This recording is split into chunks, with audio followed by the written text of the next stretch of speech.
Guys, after nyo po mag-edit ng video nyo for 13 minutes or 14 minutes, ayan na po. Ready na siyang i-upload and then share po sa YouTube. Kasama ang pera sa palayok ng ginto, binuksan niya ang sarili. And then type your title. At simula noon, siya'y namuhay ng maligaya.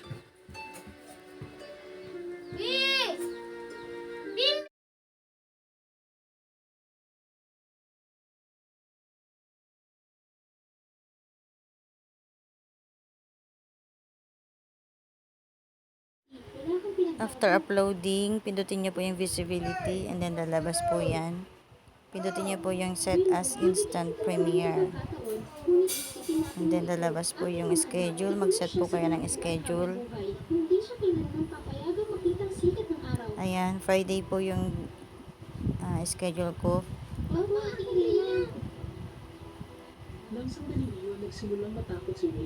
And then 7 p.m.